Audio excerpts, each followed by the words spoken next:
Bienvenidos a otro episodio de Pues Porque Sí, un podcast con spoilers.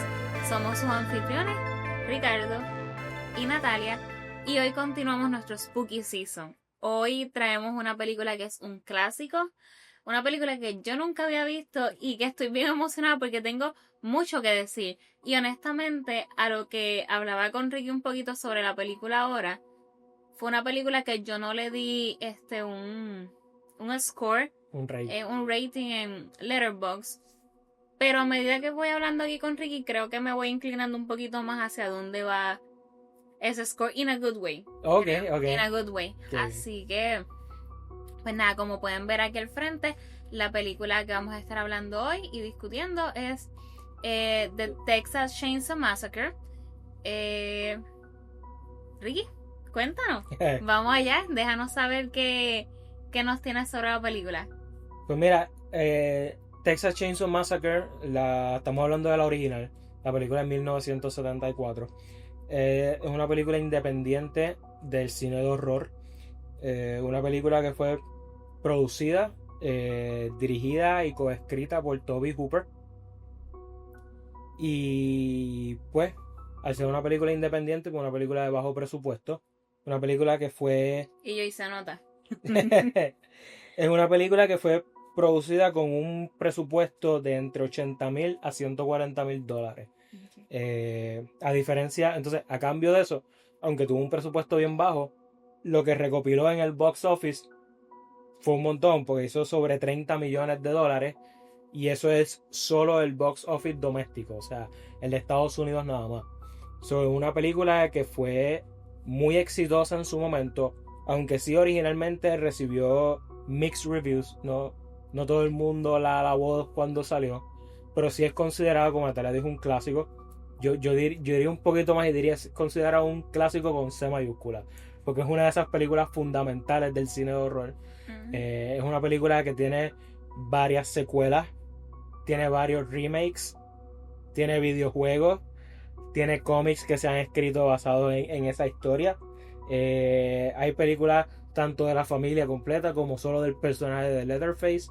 Así que es una película que, aunque ya tiene 74, sobre 40 años de existencia, sobre 50 años, pues es una película que sigue fascinando a los fanáticos del cine de horror y siguen trayendo cosas nuevas sobre ella o la siguen revisitando para darle nuevos twists y una nueva forma de leer y de ver esta película.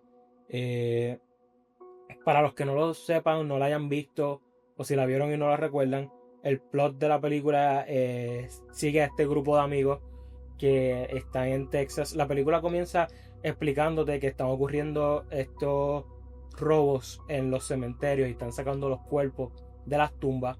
Y este grupo de amigos está verificando que las tumbas de unos familiares de ellos específicos, pues no le hayan robado los cuerpos de ellos. Pero entonces, como parte del viaje, ellos recuerdan que una casa donde ellos estuvieron en su niñez, que pertenecía a la familia, pues está por el área, y llegan a esta casa abandonada. Da la mala pata que al lado de la casa abandonada pues vive la familia Sawyer, que es la familia de Leatherface, y ahí comienza entonces la travesía de la pesadilla viviente de este grupo de amigos, y lo que le da el título a la película, Texas Chainsaw Massacre. Entran 5 amigos, spoiler, sale solo una viva, y es una película históricamente importante porque, aunque no es un slasher, sí es una de las películas que es considerada como que la que establece las reglas iniciales que van a seguir los primeros slashers. Es la primera película que nos presenta, o al menos la primera película comercial que nos presenta el concepto del Final Girl. También nos introduce con Sally, que es la Final Girl original. Nos presenta el concepto de que el killer es un hombre grande, enmascarado, utiliza alguna herramienta como su arma para matar personas. Todo esto son elementos que el subgénero del slasher adopta y lo hace parte de todas las películas slasher, pues, al menos en Estados Unidos, es Texas Chainsaw Massacre, la película que sienta esas bases. senta las bases, exacto. Porque si están, obviamente los slashers toman de esta película y toman de lo que es el género giallo en Italia, y básicamente unen elementos de estos dos y surgen los slashers ahí. Pero sí, para muchas personas, Texas Chainsaw Massacre es considera el padre de los slashers en Estados Unidos. Así que antes de continuar con más datos y fun facts, cuéntame cómo fue tu experiencia viendo esa película, porque para dejar claro cómo fue el viewing experience, ya yo había visto la película antes, Natalia no la había visto, Natalia no tenía idea de lo que iba a ver. Ya yo traté de prepararla para lo que iba a ver, pero todo el mundo que ha visto esta película sabe que es una película difícil de explicar, porque para mí la película es una experiencia y todos tenemos una forma de recibirla diferente. Así que cuéntame, ¿cómo fue esa experiencia contigo? Fue bien interesante porque no es para nada lo que yo pensaba que iba a ser la película. Y yo recuerdo que en varios momentos yo te miraba como que, ¿qué es esto? Y es porque, ok, para empezar, la película tiene personajes tan poco, o sea, no son personajes que caen bien. O al menos a mí no me caían bien. Y yo decía, Dios mío, pero es que son tan unlikable. Natalia no toleró a Franklin en ningún momento de la película. Pero, here's the thing. Una cosa bien importante. Yo siento que ellos son 4 amigos y el hermano de una de ellas. Porque Franklin, cabe destacar que no es amigo de ninguno de ellos. O sea, Franklin es como una carga que lamentablemente está con ellos. Y Franklin es insoportable. O sea, yo puedo entender la posición de Franklin, pero él es insoportable. Y todos ellos son insoportables. Porque Sally, la hermana, es mega insoportable también. Para mí todos ellos son insoportables. Así que... Pero Franklin es bien importante porque yo siento que tan pronto él muere, la película coge vida. O sea, cuando... No es que la película sea mala en un principio, porque quiero hacer aquí la aclaración que cuando tú ves un poquito del background de las películas y ves un poco más de sus cosas técnicas y lo histórico que traen, pues tú aprecias más las cosas. No es lo mismo ver una película ahí porque sí y de repente ver una película con un poquito de estudio más. Yo siento que tú logras apreciar cosas y tal vez si en una primera vista no te encantó algo, cuando tú lo vuelves a pensar de otra forma dices, maybe hizo sentido. Así que la película en un principio sí me gusta que el tono de ella desde un principio es algo les va a pasar a todos ellos. Obviamente sabemos que les va a pasar algo, pero tú puedes saber y ellos pueden sentir que hay algo. Gente que se encuentra en el camino, situaciones que les pasan. Tenemos a Pam, una de las amigas que está hablando sobre el libro de astrología. Sí. Y entonces ella constantemente está hablando como que de cosas negativas, como que si la luna está en no sé qué y Saturno no sé qué más, y todo son cosas negativas. So, ya ellos tienen como que ese peso encima, tú les puedes ver el peso y cosas que les ocurren, es bien interesante porque entonces la película te va dando te va creando esta atmósfera. Sí. Como alguien que le encanta el gore y que le encanta ver esas matanzas, me pareció muy interesante que la película no es tan gráfica con cómo ocurren las muertes. Es una película que te deja mucho a la imaginación. Y aunque tú sí sabes lo que está ocurriendo, tú no estás viendo del todo lo que está ocurriendo. Y eso me gustó. Así que, maybe sin seguir entrando mucho porque ya les estoy dando aquí bastante de la película, pues mi primera impresión fue que me sentí que estaba viendo algo completamente extraño. No me la esperaba para así, o sea, así para nada. Pero es una experiencia. Esta película literalmente es una experiencia. Y es una película pesada para ver. Sí. Porque psicológicamente te brega muchísimo. Y no recomiendo que hagan lo que yo hice, que fue como que ver una película de misterio antes, que no les voy a decir todavía cuál es, para después ver esta, y fue como que... Yo creo que puedes decir porque es el próximo episodio que vamos a cubrir. Bueno, es cierto. Hicimos una doble tanda de Talk to Me primero y luego de Texas Chainsaw Massacre. Y Fue intenso. fue intenso porque Talk to Me tampoco era lo que yo esperaba. No fue lo que me vendieron. Y son películas muy pesadas. Son películas, yo diría que, bueno, no voy a hablarles de Talk to Me porque es para otro episodio, pero pues tengo muchos comentarios para esa película. Algo que quiero decir de Texas Chainsaw Massacre es que, aunque la película es relativamente corta, 1 hora y 20 minutos No se siente tan aproximadamente, corta. no se siente tan corta. Eso te voy a decir. Cuando vimos Talk to Me, sí la sentí corta. Ay, yo no sentí ninguna de las dos muy corta. Yo creo que es por la tensión que te van creando la película. Pero entonces Texas Chainsaw para mí no se sintió corta. Yo creo que es por el hecho de que la película, como yo la describo, es como si tú estuvieras viviendo una pesadilla. Like, la película te pone dentro de este escenario donde tú estás en una pesadilla, pero no es una pesadilla esta que tú no te acuerdas mucho de lo que pasó, tú simplemente sabes que tuviste un mal sueño, sino una pesadilla que tú la estás viviendo porque como está grabada la película y por lo cruda que es visualmente, tú te sientes que tú estás ahí con los personajes. Pero fíjate, en eso yo quisiera añadir un poquito que yo sí creo que sí se siente como esta pesadilla donde de repente hay cosas que olvidas dentro de la pesadilla porque hay lapsos de repente de una escena a otra donde se siente que se perdió algo, pero yo creo que es parte de la intención, como por ejemplo cuando ellos llegan al pueblo como tal, que Sally se baja para ver lo de la tumba del abuelo y eso. De repente se siente que no se sabe qué pasó con alguno de los personajes. Como que, digo, yo lo sentí así. O no sé si es que estoy obviando un cantito de esa parte. ¿Pero de qué personaje? De ellos. Porque ninguno, o sea, los demás no se bajan ni nada. No, porque los que están enterrados son familiares de Sally y Por de eso, Franklin. pero Franklin no lo bajan tampoco. Bueno, él está en una silla de ruedas. Constantemente te están enseñando que es difícil bajarlo y subirlo de la guagua. Sí, que by the way es muy interesante. Ahí todo el mundo es como que pésima persona. Sobre todo, el novio de Sally ni siquiera es el que está más pendiente a Franklin. No. Es el otro amigo. Es Kirk, creo que se llama. Kirk. Kirk, sí. Kirk.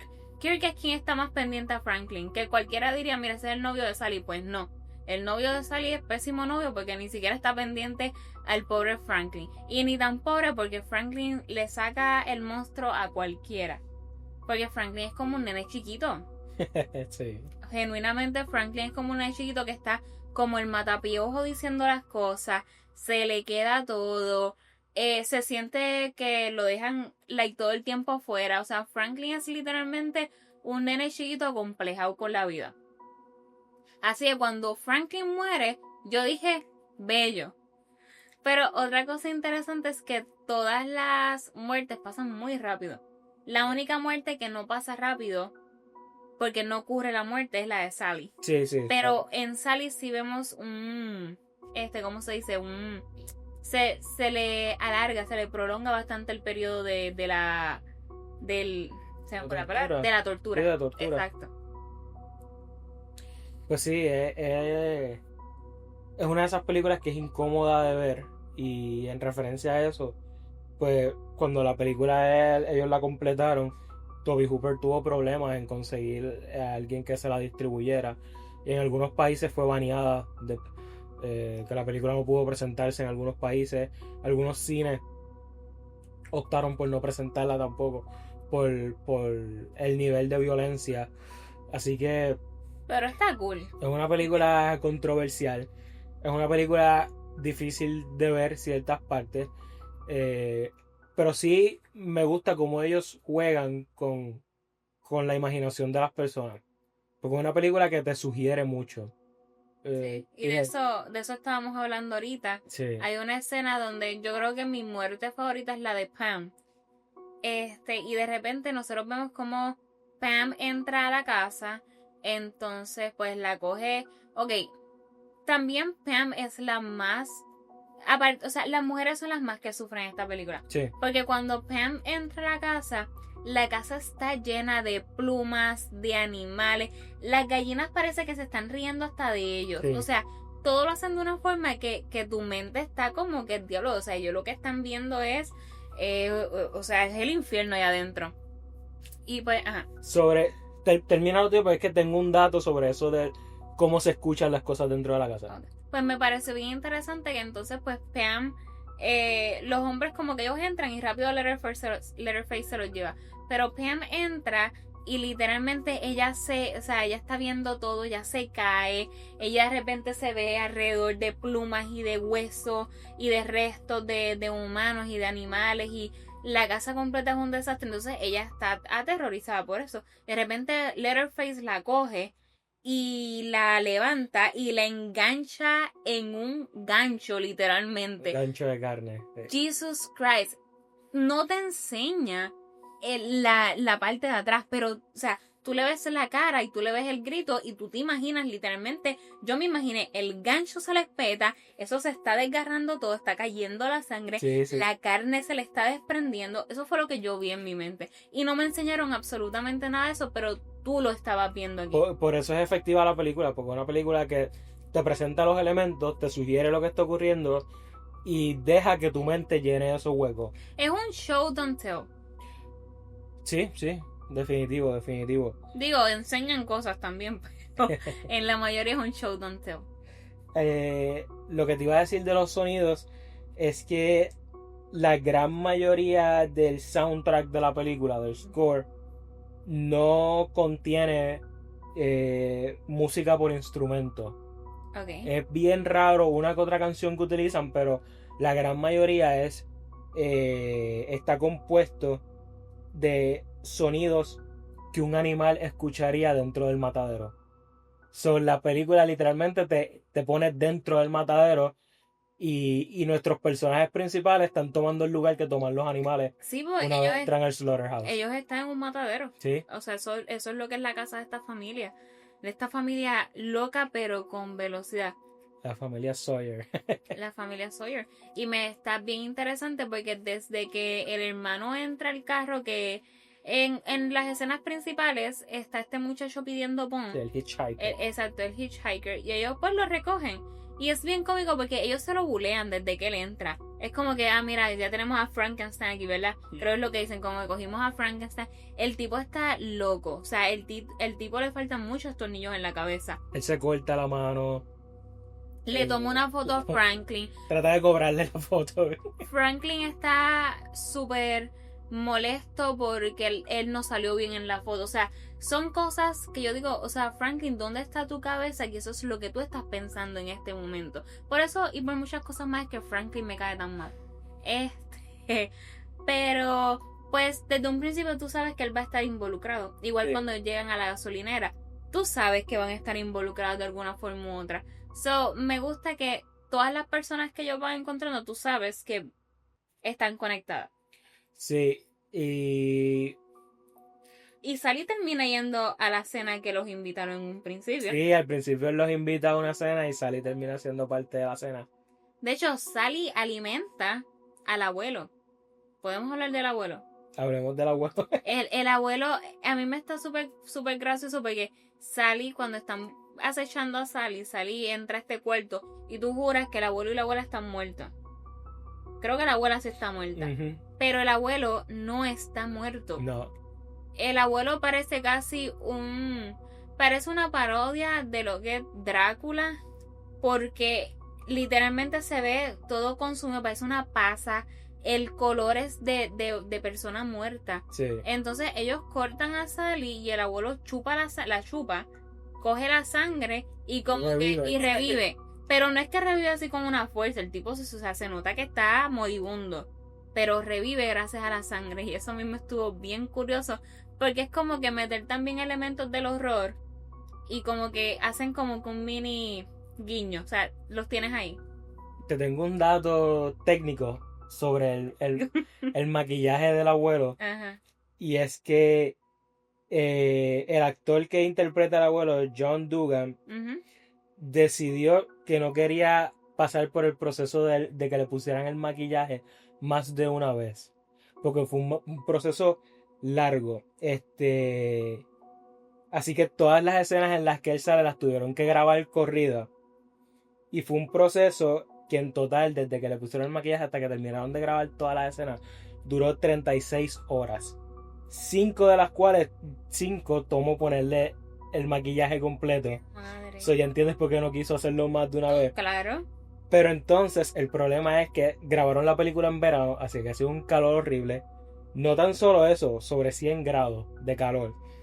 No tan solo eso, sino que todas las escenas de él son dentro de la casa y la gran mayoría dentro del dinner scene. Y él tiene ese suit que pesaba con el maquillaje puesto. Ajá. Y estaba en una habitación que estaba adornada con animales muertos y comida podrida. No había aire acondicionado. Así que estuvieron con una peste horrible. Porque estaba el olor malo de los animales muertos, el olor malo de la comida, el olor malo de todo el mundo sudando allá adentro, el calor afuera. Y el actor que hace del Hitchhiker, Edwin Neal, dice que filmar la escena del dinner, de la cena, es la peor experiencia que él ha tenido en su vida. Y él dijo, y yo fui a la guerra de Vietnam. Oh. Y esa escena de la cena para él fue peor que la guerra de Vietnam.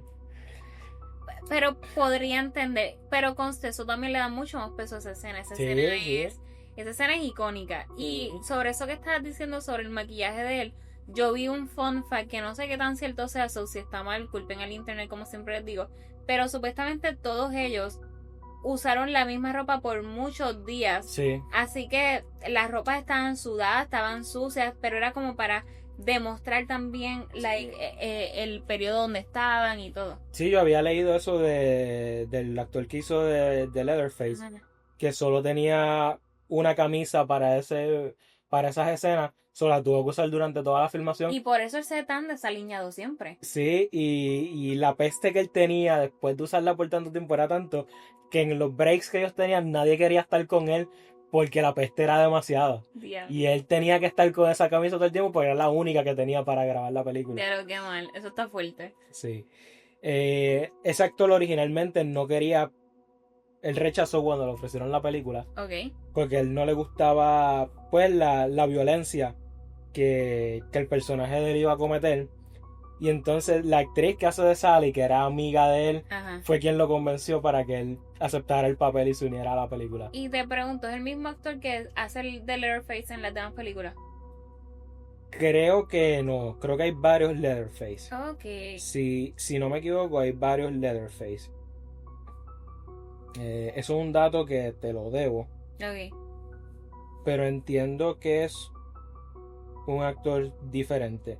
Al menos en la segunda sí, un actor diferente. Ok. Porque en la segunda lo hace Bill Johnson y en la primera Leatherface es Gunnar Hansen. Ok. Él sí vuelve a aparecer en el remake del 2013. Pero él no es quien hace de Leatherface en esa. Él hizo solo Leatherface una vez. Ok, hace como una aparición ahí. Sí. Pero sí. interesante. De hecho, en ese remake del 2013 sale casi todo el cast de la original. Pero en otros roles, en otros papeles. Pero sí, no, y de verdad hay muchos otros. La idea de la película. Salud. Gracias. Thank you. La idea de la película la tuvo el director Toby Hooper mientras él estaba haciendo fila en una ferretería. Mientras hacía Christmas shopping. Y de momento vio la sierra. Y es como que, aquí hay algo. Y ahí desarrolló la película. Está interesante eso. Hay un dato que lo estábamos hablando antes de la película bien interesante sobre las máscaras que utiliza Leatherface. Y es que Leatherface en la película utiliza 3 máscaras diferentes. Y todas van de acuerdo a lo que el personaje está haciendo en ese momento en la película. Por ejemplo, él tiene el Killing Mask, tiene el Old Lady Mask Ujú. y luego tiene el Pretty Woman Mask. Pretty woman. Y entonces, On the street. so, él utiliza, cuando lo vemos en la casa por primera vez, él tiene el Old Lady Mask. Pero, y si te das cuenta, en ese momento él tiene un delantal puesto y él está en la haciendo cocina. tareas del hogar. So, él está haciendo las tareas del hogar, exacto. Que creo que él es el que se encarga también de cocinar. Exacto. También entonces, cuando él los está persiguiendo, pues tiene el Killing Mask. Ujú. Y luego cuando vamos a la escena de la cena en la casa, es que él se pone el Pretty Lady Y no es bonita. Mask. No es bonita. No, pero Yo creo que de todas es la más aterradora. Sí, es la más aterradora, pero en esa escena él tiene su suit puesto. So, Ya. es como que él dice, voy a una cena formal, Pues claro. pues me pongo la máscara formal. Y en esta escena podemos ver que esto de las matanzas es algo generacional, porque el abuelo era quien lo hacía Exacto. y es conocido entre ellos como que era El mejor el killer, mejor creo. killer. Y entonces ese es, ok, les tiene escenas súper graciosas. Esa escena donde ellos están, que es como que mata a Sally y Y le dan el martillo. mira, le dan el martillo y es como que dale, y el martillo se le cae. Se cae Y automáticamente. vuelve y se le cae. Entonces es como que no, but he's the best. Y el martillo no le atina. Después en algún momento sí le da porque le hacen unos machucones a Sally. Pero es porque Leatherface le está Le agarra. empujando la mano. Y Leatherface es una diva en el buen sentido de la palabra. Entra al canon de las divas junto a Freddy Krueger. Junto a Freddy, porque esa escena final donde pues Sally logra escapar. escapar, tú ves a Leatherface, he's just dancing. Está bailando. Y está en la bailando calle y con él la sierra. mueve la sierra y es como he's such a diva. Y esa escena es icónica, yo siento. Sí. Y para cerrar lo de la máscara, le dan esas máscaras diferentes porque la idea del personaje es que no haya ningún tipo de personalidad debajo de la máscara. So, Leatherface como personaje se expresa a través de las máscaras. Ujú. Por eso en cada momento de la película que lo vemos haciendo algo diferente o teniendo una personalidad diferente, pues él se pone la máscara de eso, porque así es como él se expresa. Y así fue como ellos, cuando desarrollaron el personaje, lo vendieron de esa forma. The way we tried to create him, there is nothing under the mask, which is what makes him so frightening. Ujú. O sea, no hay personalidad, no hay nada bajo de la máscara. Fíjate, pero eso también tiene que ver mucho con cómo percibimos la película y las escenas. Ujú. Like, no ves como que el interior, simplemente ves como que lo poco que te muestran y eso también lo que causa ese miedo. Definitivo. Algunos otros fun facts así que no que sean tan importantes, pero me parecieron interesantes. Gunnar Hansen, el actor que hace de Leatherface, aún con todo el disfraz puesto y con unas botas en específicas para verse aún más grande puesto, corría más rápido que Marilyn Burns, que es quien hace de Sally. So, por eso muchas veces, mientras ella está viendo de él, tú lo ves a él que sí cortando árboles y cosas, y haciendo cosas random, pues que tenía que darle break a que ella Para que tuviera una pudiese delantera y él poder correr detrás de ella. Y eso, que él es bastante torpe, el personaje Sí. se presenta como un personaje torpe. Pues por eso es que tú ves que de momento él se para y empieza a cortar ramas y empieza a mover la sierra y qué sé yo, pues porque él tenía que darle break a que ella pudiera correr. Sí. Y eso me pareció Eso está bien interesante. gracioso. Otra cosa bien interesante es que Texas Chainsaw Massacre, cuando tú mencionas el título de la película y la fama que tiene la película, es que es una de las películas más violentas, más gory, más sangrientas, cuando en efecto es una de las películas con menos sangre de las películas de horror clásicas. Y de las películas que yo he visto de horror, yo creo que es la menos, no la menos, pero de las menos que enseña genuinamente, porque digo, también es la época. Me Ujú. imagino que poco a poco están como que Sí. metiéndose en este cine de horror. Pero no enseñan casi. Y honestamente yo estaba esperando más. Como tú me dijiste, mira, este es como que el padre de los slashers. Yo dije, yo voy a ver aquí sangre por un tubo y 7 llaves. Y no, Pero siento que muchas películas tienen y muchos directores tienen mucho que aprender de esto. definitivo. Porque a veces el exagerar te puede dañar una película. Sí. No, tú no tienes que que hacer mucho goriness o no tienes que enseñar demasiado, no tienes que ser muy gráfico para llevar el mensaje y para dar el horror. Mira en esta película que la mayoría de las muertes tú no las ves y aún así son muy efectivas porque tú te quedas con ese sentimiento y te quedas con esa tensión. Y las muertes que ves no son explícitas. No. O sea, tú ves el cantazo que le dieron y ya lo mataron. Exacto. Pero es más lo que te hace sentir mientras la estás viendo, lo que se queda contigo. Así que honestamente son muchos los directores que deberían de tomar notas de esta película. Y no es que dejen de hacer lo gory, porque a mí me encanta lo gory y lo sangriento. Eso es de lo más que yo me disfruto de estas películas. Pero genuinamente, muchas veces se aprecia más lo que tú quieres transmitir en el mensaje si you keep it simple. Sí. Y simplemente you show and don't tell. Yo estoy 100% de acuerdo. Para dar un par de datos más e ir cerrando, Gunnar Hansen, de nuevo, el actor que hace de Leatherface, Tobe Hooper le permitió desarrollar el personaje de Leatherface como él lo interpretara, tú sabes, como él lo percibía. Entonces, Hansen, cuando leyó el personaje, él entendía que Leatherface era una persona con discapacidades. So, él fue a escuelas de niños con discapacidades, para aprender cómo ellos se movían, cómo ellos interactuaban con otras personas. Y es bien interesante porque cuando vimos la película yo te dije, él es discapacitado, ¿verdad? Y honestamente creo que las máscaras, y si estoy mal, I'm sorry, pero me da la impresión que también tienen pensado el personaje como si fuese desfigurado. Por alguna razón yo me imaginaba un tipo de desfiguración como enano de The Goonies.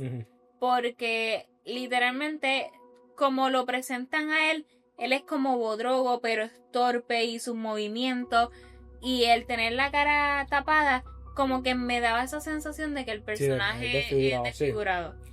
Yo entiendo que eso es parte de nota aclaratoria, si tiene muchas secuelas y remakes. Yo solo he visto la secuela que le sigue a esta, que salió 10 años después, si no me equivoco. No he visto el resto, así que sé que hay películas enfocadas específicamente en los orígenes del personaje y lo deben explicar ahí, pero no las he visto. Por eso digo, me imagino que sí. Exacto. Y yo, pues nada más he visto esta, así que por eso también estoy aquí especulando. Pero tenemos la tarea de ver las próximas. Sí. Y entonces, y aunque él trató de copiarlos, cómo se comunicaban, cómo actuaban, él trató de hacerlo de una forma no ofensiva. Y personas con discapacidades o familiares de ellos le dijeron muchas veces que lo había logrado, porque no se sintieron ofendidos viendo cómo él interpretaba a una persona con discapacidades. Y sí, honestamente logró, porque es lo que te da a entender, pero cabe el espacio de tu pensar que mira, tal vez no lo es. Este dato es bien interesante porque muchos de los actores, según lo que dice aquí, no tuvieron la oportunidad de conocer a Gunnar Hansen o de verlo con su disfraz antes de que grabaran su escena con él. So, si este dato es real, esas escenas donde ellos lo ven, ese shock en las caras de ellos es real, porque no lo habían visto, no sabían lo que les iba a esperar al otro lado.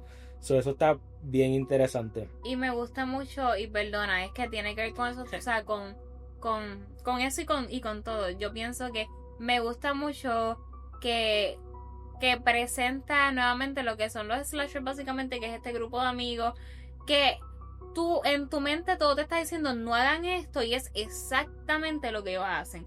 Y es como que ustedes son idiotas o qué, porque es la verdad, es como que la puerta de repente abre, tú te vas a meter a una casa de un desconocido. Exacto. No. Y que ellos hacen, entran a la casa y ven que uno entra y no sale y el otro entra también. Entonces, por ejemplo, es que esta escena para mí es icónica, que es cuando Pam está en la casa, que está viendo todo, está gritando como loca, desesperada. Es como que puedo entender, pero nena, cállate, porque este no es el momento para que se enteren que tú estás en la casa. Sí. O sea, entonces ellos hacen todo lo que uno pensaría que no deben hacer, pero pues es lo típico para matarles. Sí. You know, tienen que ocurrir todas esas cosas para que eso pase. Yes. Pero sí, no, es una película bien, bien interesante, con muchos datos, de verdad. Hay muchos datos que no he mencionado, pero te hacen ver la película con otra perspectiva y te hacen apreciarla más. Y yo he notado algo desde que comenzamos el podcast para acá, que me he dado la tarea de revisitar varias películas que ya había visto tal vez una vez nada más. Y es que son muchas veces tú te las disfrutas más en el rewatch, aún sabiendo lo que va a pasar, porque puedes prestarle atención a otras cosas. Y muchas veces las películas tienen un twist o algo, y cuando ya tú conoces el twist, tú puedes decir, ok, pues vamos a ver lo que está ocurriendo antes. Y vamos a ver qué eran esas señales que me estaban diciendo va a ocurrir. Y se ven claramente una vez tú lo sabes. Que a veces tú ves la película y dices, diache, yo no me esperaba eso para nada. Pero de repente cuando tú lo piensas bien, las cosas estaban ahí, te lo estaban poniendo todo. Pero tú simplemente estabas tan pendiente a seguir la trama que te metiste en la película y lo olvidaste. Igual, película que es buena de verla es película que en un rewatch tú te la vas a disfrutar igual o mejor. Definitivo. Y película que es mala no te vas a disfrutar un pepino nunca. Ya básicamente tocaste sobre esto, pero ya que estamos cerrando en la discusión, ¿alguna escena o algún encuadre o algún momento en específico que se queda contigo? Pues hay dos. Genuinamente hay dos. Digo, la película tiene muchos. O sea, genuinamente yo siento... Por eso es que te digo que me gusta este ejercicio de analizar. Y por eso es que nosotros pues hicimos esto del podcast. Porque también es una forma de nosotros hablar sobre cosas que nos gustan como las películas. Y compartir lo que pensamos y de esa forma tener una mejor perspectiva también de la película. Y anoche, por ejemplo, cuando vi la película, no salí pensando todo lo que pienso ahora mismo de la película. Y la película cada vez va subiendo un poquito más en el rating. Yo no la pude ratear anoche. O sea, genuinamente, cuando yo la terminé de ver, yo le dije a Ricky, yo la voy a loguear, porque me estoy dando la tarea de loguear las películas. Y he subido. Pero yo le dije, no es justo que yo le dé un rating ahora, porque yo creo que no le voy a dar un rating merecido. Pero nada, esa no era la pregunta. La pregunta es, dos escenas. Me diste una escena, pero yo tengo dos. La primera escena es cuando Pam entra a la casa, que está viendo todo, pero es que me gusta mucho porque ellos juegan mucho con lo que son las tomas. De repente hay tomas que se ven, yo no sé los tecnicismos, esos son los de Ricardo. Ricardo sí sabe los nombres de esas tomas, pero que se ven de un poquito de más arriba o que de repente la toma se ve como más virada. Y me gusta porque te deja ver también un poco la locura que está sintiendo el personaje en el momento. Sí. So, dos escenas, está la de Pam y la cena. La escena donde Nancy, o sea, Nancy no Sally. Esa escena es desesperante. Sí. Porque llega un punto donde tú dices que dejen de gritar y de reírse ya. Like, que dejen ya. De hecho, ¿sabes? Es cuando la pesadilla llega a ¿Sí? su pic. Pero ¿sabes qué? Son tres escenas, actually. Y sorry, si alguna de estas es la tuya, lo siento un montón. Pero quiero hablar también y destacar la última escena donde Nancy finalmente... Le estoy diciendo Nancy, que es la de Nightmare on Elm Street. Sally. Pues Sally tuvo la culpa. If you know, you know. And if you don't, you don't. No. Pero... sorry. Sally, al final, cuando finalmente logra escapar, tú la ves a ella que ella estaba gritando y de repente el grito se transforma en risa. Y es una risa maníaca. Toda llena de sangre, es una risa de loca. Y a mí me encantó porque honestamente yo tengo la cara de alguien todavía impregnada, llena de sangre, ella simplemente riéndose.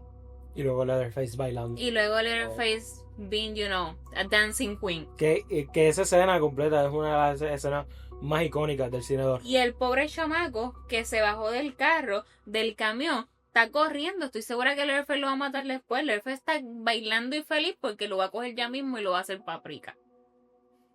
¿Y tú, Ricky? A mí, fíjate, tengo varias y esas que tú mencionaste son de las que súper memorables.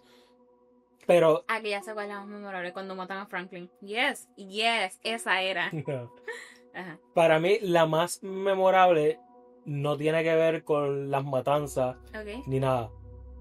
Pero a mí es una escena que me gusta mucho. Es un encuadre, un tiro que me gusta mucho por lo técnico. Ok. Y es justo cuando Pam se levanta de la mecedora y va caminando hacia la casa. Ese dolly shot por debajo de él con un low angle. Eso está espectacular. Esa escena, de verdad. Eso es lo que tú haces cuando tú no tienes un presupuesto alto y tú eres bueno. Tú sacas tiros así.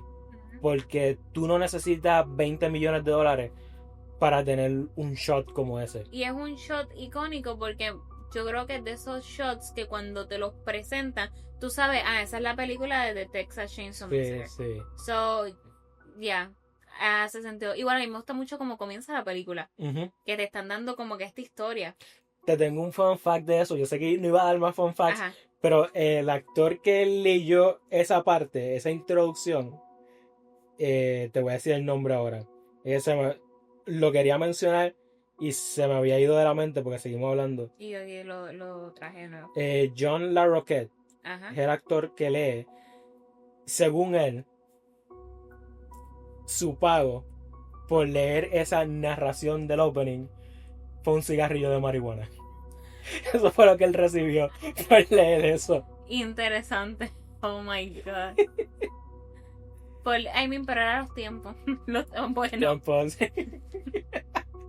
interesante. Interesantísimo. Y eso les quedó muy bien, porque nuevamente yo siento que sigue sentando lo que va a ocurrir. Es como... Me gusta, la película en todo momento va... Te sigue llevando. Sí, paso por Y paso. paso por paso, y es muy muy buena. Las recomiendo mucho. No pensé que le iba a recomendar tanto y yes, vale la pena. Le daría un rewatch. Eso te iba a preguntar. Le voy a dar un rewatch. No hoy, pero le voy a dar un rewatch. Y tienes que ver la segunda. Para las personas que no han visto la segunda, o si la han visto, saben que el tono cambia. Sigue siendo una película de horror, pero le meten mucho a la comedia también. Y a mí me encanta cuando el horror y la comedia. Desde el póster oficial de la segunda película, una parodia del póster de Breakfast Club con el sí, Sawyer cuando Family. lo vi así yo dije ya. Y Dennis Hopper tiene una de las interpretaciones que yo amo a Dennis Hopper como actor, pero en esa película hay un momento en específico donde él está buscando un chainsaw para él y se ha quedado en mi mente. Para cerrar la discusión, anoche no pudiste darle un rating, hoy puedes darle un rating. Ok, analizando la película y prometiendo que le voy a dar un rewatch, así que esto es una promesa para todos ustedes y para ti. Pinky Promise. Pinky Promise, mira, Pinky Promise. Pero con lo que veo hoy, con lo que he analizado hoy, con lo que tengo hasta ahora, le doy 4 estrellas. Ok. Yo creo que 4 estrellas es sólida. Fair. Yo sé cuánto tú le das, pero cuéntanos cuánto tú le das. Yo le doy 5 estrellas. Para mí, opinión personal de Ricardo. y si no están de acuerdo, lo entiendo. Para mí es la mejor película de horror de todos los tiempos. Porque para mí logra lo que una película de horror tiene que lograr. Que es el que tú te sientas desorientado, donde tú no entiendes lo que está pasando, donde tú, sin estar ahí, puedes sentir el miedo que sienten las personas. Ese feeling de mirar hacia el lado a la persona con quien tú estás viendo y decirle qué estamos viendo en estos momentos. Que ocurrió varias veces anoche mientras lo veíamos. Y con esta y con Talk to Me. Que Talk to Me, oh my god. Prepárense. En el próximo episodio hablaremos de Prepárense, ella. Sí, así que nada. Volvemos al protagonismo acá en Texas. Pero sí, 5 estrellas para mí, de verdad. Es una de las películas de horror fundamentales, en mi opinión. Así que 5, 4. Yo creo que 4 y medio. 4 y medio, sí. Así que súper recomendada. Yes. Véanla, y si la vieron, déjennos saber qué opinan. Y si no la han visto, dense la tarea de verla. O sea, Halloween todavía está. Y no tienen que ver películas de misterio nada más en Halloween. Exacto. Halloween es todo el año. Como la gente dice, Navidad es todo el año. Pues Halloween para nosotros es todo el año, menos para mí. Porque yo amo Halloween. So, véanla. Véanla, definitivo. Y coméntenla. Please, coméntenos qué opinan. Y yo, coméntenos aquí qué opinan aquí abajo. Denle like. Denle like. Suscríbanse al canal, por favor. Síganos en las redes. Y creen conversaciones con nosotros porque nos gusta mucho saber qué ustedes opinan y saber qué están viendo. Y dennos recomendaciones también. Antes de irnos, recomendación de la semana. Yo creo que no he recomendado esta película yet. Estaba pensando qué película les iba a recomendar. Y tengo una que me tiene emocionada con la recomendación. Si ya se la recomendé, perdónenme. Y si lo hice, pues véanla como quiero otra vez. Y creo que tiene un poquito del vibe de lo que es Halloween, you know. Mi recomendación es Donnie Darko. Donnie Darko. Del 2001, dirigida por Richard Kelly y protagonizada por Jake Gyllenhaal. Sí. Y pues mucha gente más. Pero es una película muy, muy interesante. Yo nunca la había visto, la vi hace maybe como un mes atrás. Y me pareció muy curiosa. Me pareció muy curioso todos los artistas que salen en personajes completamente random. Sí. So véanla que creo que les va a gustar. Y es de esas películas que yo le doy un rewatch, pero me gustó mucho cuando la vi la primera vez. Pero es muy interesante y es como un viaje esa película. Esa película es una experiencia. Hay muchas películas que las voy a decir como que es una experiencia. Pero a mí es una de esas películas que merece que se vea varias veces. Sí.